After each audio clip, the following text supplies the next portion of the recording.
Samantha's culinary skills have always been questionable. The kitchen was never her forte. Doubts about her ability to whip up a decent meal at home lingered in the air.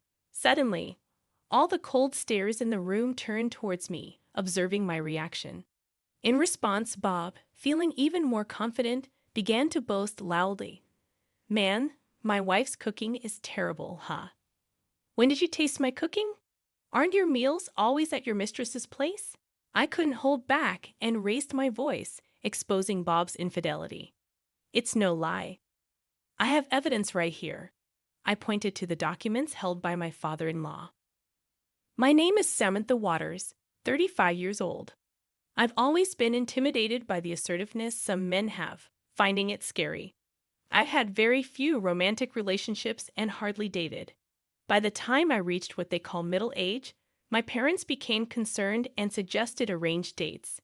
At first, I refused, but with few opportunities to meet men and my parents pushing, I felt the pressure to marry and went on several arranged dates, one of them being with Bob. Bob was a kind, responsible man and an elite employee at a top-tier company. Though big in height and build, he wasn't intimidating, and talks of marriage went smoothly.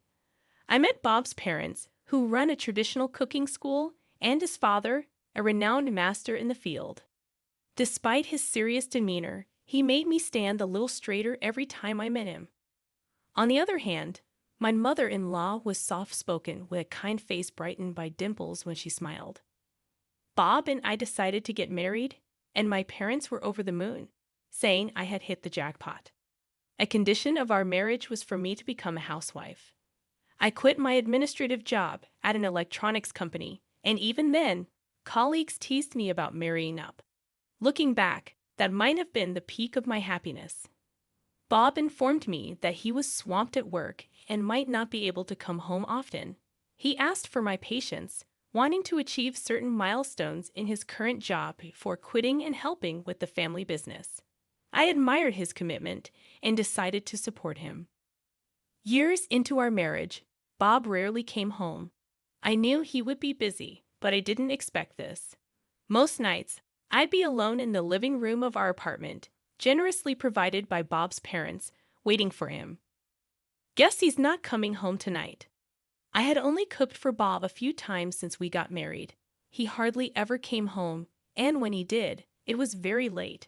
He often went on business trips, sometimes leaving home for days. Despite coming home late, he'd be up and out extremely early, leaving without even having breakfast. One morning, as Bob was getting ready, I asked him why he didn't eat at home. "Bob, I wish you'd have a proper meal," I said, but he didn't even look at me. As he fixed his tie, he replied, "It's fine. Work's just really busy right now. Don't worry about it, Samantha." With that, Bob immediately left the house. Even on weekends, he was at work from early morning until late at night. Regardless of whether it was Saturday, Sunday, or a holiday, he was often away on business trips. At first, I thought maybe Bob was trying to give me space, avoiding being at home too much, or perhaps he was embarrassed. I even thought such sweet things at one point. "When he's out this much, it feels like I'm living alone."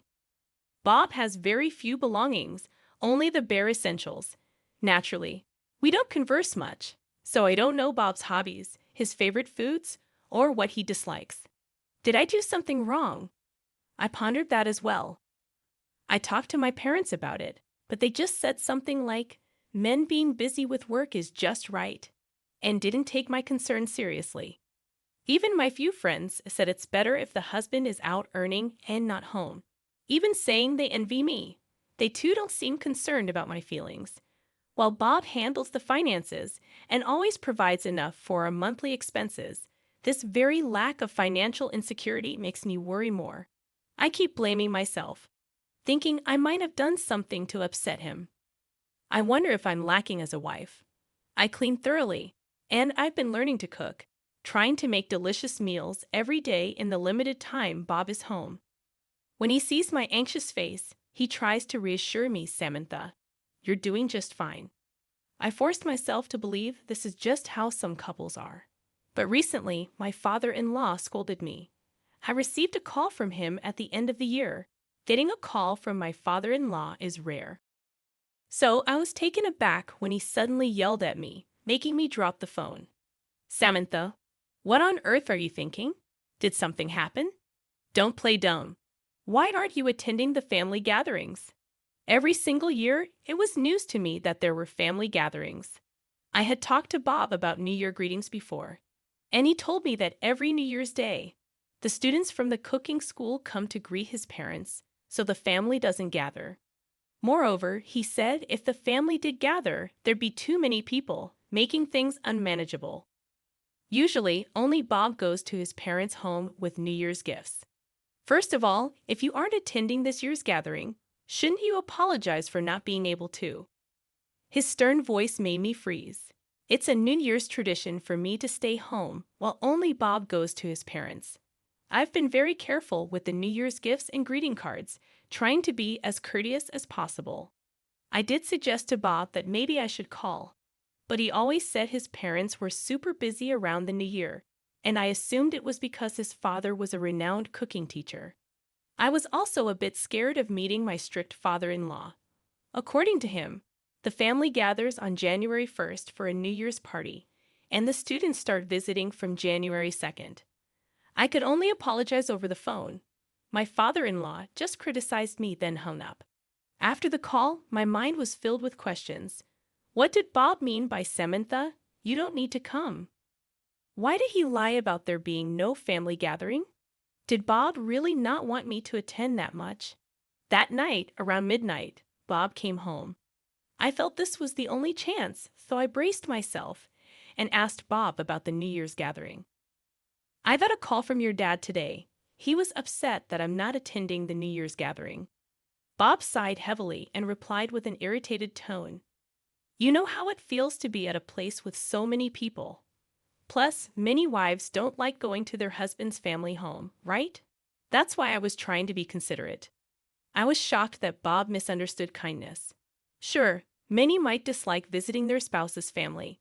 I've heard my friends complain about it, but to never go even once, that's a bit much, isn't it? Bob was reluctant, but I insisted on attending the gathering. The Waters family's New Year's party was a grand affair, with a lot of relatives gathered, exchanging greetings. At last, you showed up. It's only natural for family to attend such events, my father-in-law said sternly, even when I told him that Bob had said there wasn't any family gathering. My father-in-law remained furious, accusing me of avoiding them because I didn't want to see them. Unable to respond to his anger, I gave up on arguing. The rest of the family also gave me cold looks. I expected that and decided to endure. What I couldn't stand, however, was that Bob didn't come to my aid at all. Instead, he just quietly drank his beer. As the night progressed and drinks flowed, people started coming over to me with complaints. I've never seen you do any housework. That's all Bob ever talks about, one said. In my mind, I whispered, it's because Bob hardly ever comes home. You probably don't cook often, and when you do, it's not even tasty.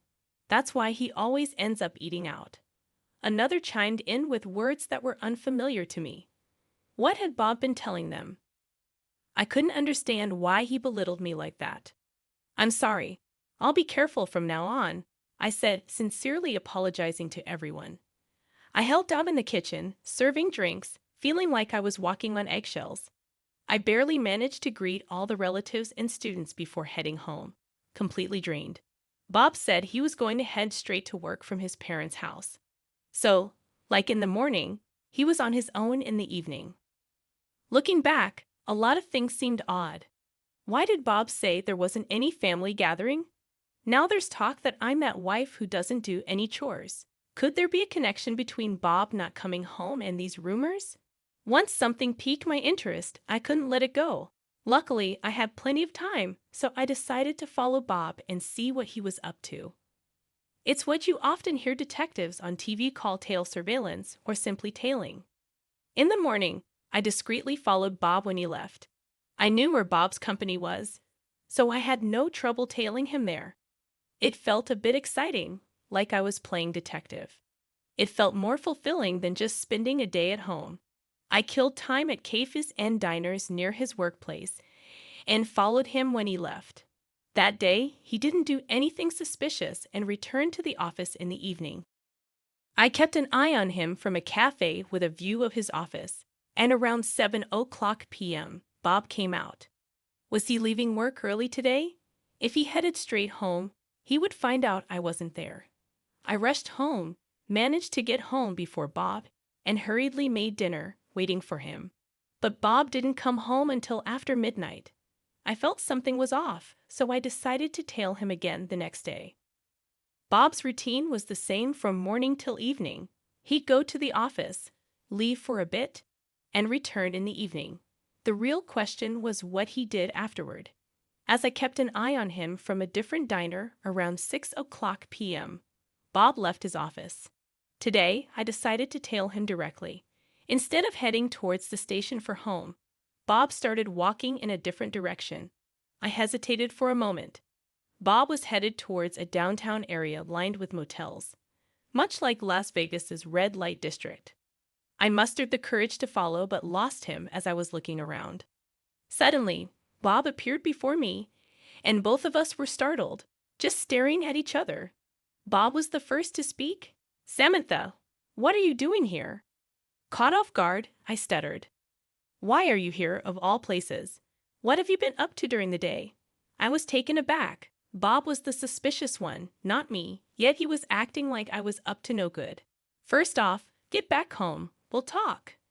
Being scolded by Bob in such a public place was too embarrassing, so I practically ran back home. The moment Bob got home late that night, he confronted me with something unbelievable. "You think just because you're bored at home, you can follow your husband around. Why the hell should I have to support someone like you?" I tried to defend myself, albeit weakly. "I do take care of the house. Just because you do a little cleaning, don't say you're handling the chores from now on. You've got a budget of $100 for the month." I was speechless. How am I supposed to live on just $100? The water and electricity bills are automatically deducted from my account, and I bet my food isn't costing you much, Bob said with a nasty smirk.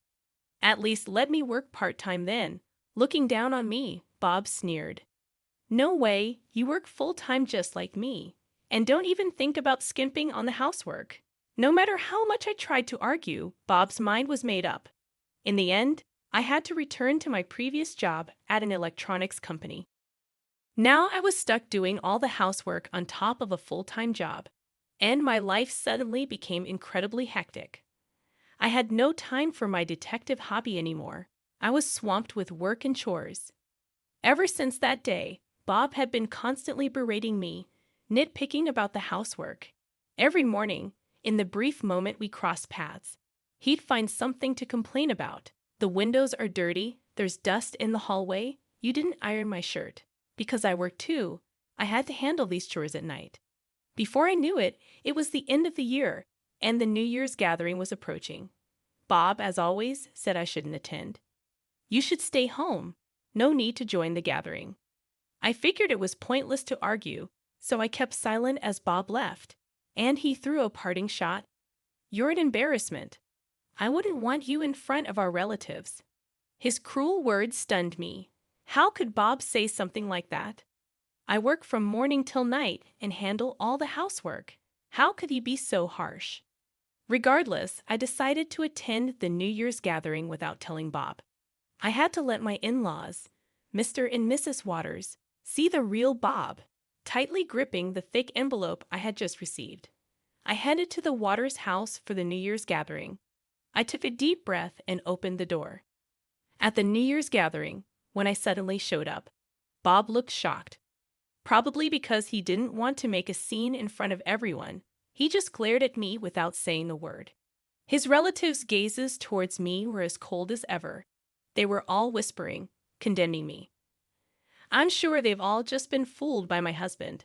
I didn't let it bother me, enduring their cold stares. I was in the kitchen, preparing the food and drinks. After a while, maybe because the alcohol started to hit him, Bob began to loudly criticize me. "Samantha can't even be useful in the kitchen. She doesn't even serve decent food at home." Everyone's icy stares turned to me all at once. Seeing that, Bob became even more arrogant, shouting out loud, "Man, my wife's cooking sucks." I caught the stern look of my father-in-law. "What the hell is going on here? What have you been doing, Samantha? Maybe you're not suitable to be Bob's wife." With my father-in-law raising his voice, everyone's attention was on me. The moment everyone thought I was going to get a lecture, I stood up to Bob and began to counter-argue. "Excuse me, have you ever tasted my cooking? Aren't you always at your mistress's place?" What caught my father-in-law off guard? His mouth was agape. "What the heck are you talking about?" While everyone was in shock, only Bob tried to desperately make excuses. "Come on, Samantha. Just because people are talking bad about you doesn't mean you should spread such lies." Turning to my father-in-law, Bob started to defend himself. "Dad, I don't have a mistress, I swear." My father-in-law seemed to want to believe Bob. He nodded in agreement to Bob's words over mine. Thinking he had regained my father-in-law's trust, Bob puffed up his chest and started to shoot back, always saying crazy stuff. "There's something really wrong with you." It wasn't just a spur-of-the-moment claim that Bob had a mistress. I pulled an envelope from my bag, showing the documents inside to my in-laws. Bob continued to vehemently criticize me. "Hey, apologize now, and I'll forgive you for lying." The relatives seemed to believe that Bob didn't have a mistress, and they sent me stern glares. My father-in-law and mother-in-law were seriously reading the documents. The documents I provided were the result of an investigation into Bob's infidelity. It was clear that Bob's behavior was suspicious, so I had hired a private investigator to dig deeper.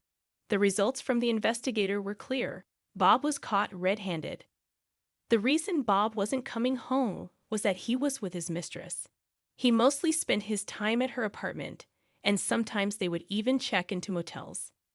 Bob was always eating at her place, while I was managing on a budget of $100 and working full-time, taking care of all the household chores. Bob was having a good time with his mistress. The time I ran into Bob in a motel district, he was about to meet his mistress there. I loudly exposed Bob's infidelity. It's not a lie. The evidence is right here. I pointed to the documents my father-in-law was holding. "The apartment you see Bob entering is not our apartment." Murmurs arose from the relatives. "Hey, Bob, is this true? What's going on? Is this some kind of fabrication?" My father-in-law and mother-in-law were engrossed in the photos. "Bob, is this true?" Sweating, Bob tried his best to deny it. "No, that's not true. I don't have a mistress." What my father-in-law and mother-in-law were fixated on were the photos. Pictures of Bob holding hands with an unknown woman, entering an unfamiliar apartment, snaps of them picking out jewelry together in a store, pictures of them drinking wine in a fancy restaurant, and photos of them shopping for groceries. In all of them, Bob's carefree smile was captured. I relentlessly confronted Bob. "Bob, you mentioned you've been busy with overtime every day, right?" Bob's face turned red, and he fell silent. My words became rapid with anger. "Why did you lie about not wanting to see the family or that the food isn't good? I never lied about any of that." Bob seemed to be playing dumb, even now. I was deeply disappointed by his attitude. Everyone went quiet as Bob and I argued, then a loud voice from my mother-in-law filled the room. "Bob, what on earth are you doing?" Bob was taken aback by her sudden outburst. "No, that's not it," he stammered. My mother-in-law, usually a gentle soul, now had a stern, almost menacing look in her eyes. Even though she wasn't yelling at me, I was still scared. "What do you mean? Are you saying all of this is made up?" She spoke in a calm voice now, but it was even more chilling. The other family members remained silent, overwhelmed by her presence. "So the story about Samantha was a lie. Explain yourself," relatives whispered among themselves. "I've never seen her so mad. She's always smiling, but she's the scariest when she's angry." Seemingly resigned, Bob sat down in a traditional manner and began to explain in a soft voice. "I knew that woman before we got married. We met at a club in Las Vegas." The room buzzed with whispers. Both my father-in-law and mother-in-law looked at Bob sternly. With this strict family, I thought they'd never accept me marrying a woman from Vegas. It seemed like Bob might be crying as wet spots appeared on the floor. So I thought of marrying any suitable woman and then live with her. So that suitable woman is me, huh? I'm sorry. You said you weren't interested in marriage. I thought if I just provided money, everything would work out. A question popped into my mind. Then why did you badmouth me to my in-laws? Had it not been for those rumors, I wouldn't have been so suspicious. I wanted her to be my real wife. I despised living with Samantha, whom I didn't even love. So I wanted to divorce you somehow. Do you realize how selfish you sound, Bob? Bob seemed to shrink even further. I'm sorry. I've always been told I wouldn't be a real man unless I got married, so I thought I had to get married at any cost. I believed that once I was divorced, no one would bother me about remarrying. Bob assumed that once divorced, his parents wouldn't interfere with his remarriage so he could then focus on his affair. All he needed was an excuse for the divorce. He had to make it seem like it was my fault, not his.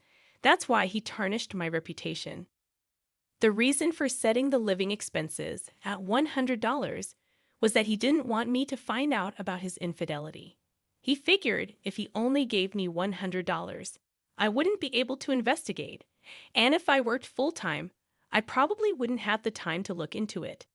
It seems he never thought of using a private investigator. Such recklessness led to his downfall, and now Bob had to apologize in front of the family. You knew an affair was the one thing you shouldn't have done, right?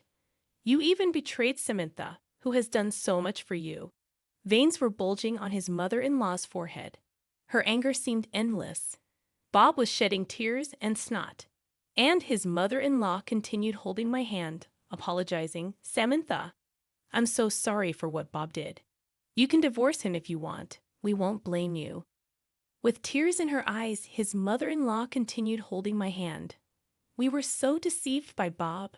We're so sorry for shouting at you for no reason, Samantha.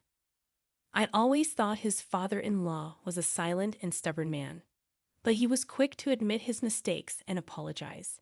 He's a good person, and I realized this family runs smoothly thanks to his mother-in-law. They're such good parents. I wonder why Bob became so deceitful and disrespectful. I reconciled with my in-laws, and shortly after my divorce with Bob was finalized, the divorce went just as Bob wanted. After being disowned by his family due to the affair, it seems Bob lost his backing from a prominent family. I heard he's been demoted at work and is now in a less significant position. His income decreased significantly, and his mistress got tired of him and left. I got this info from Bob's mother-in-law from the Waters family. I received more than twice the usual amount. I assumed part of it was hush money. Now that I have some extra money, I'm indulging in luxury trips abroad a few times a year. The apartment they prepared for me and Bob is mine to use as long as I want. Bob was hardly ever there, so I'm living freely without any memories of him. The only good thing Bob ever did was encouraging me to return to work. Thanks to that, I have a stable income now, and it seems I won't face any financial difficulties. I occasionally keep in touch with my ex-father-in-law and the rest. They invite me to their New Year gatherings, but I decline.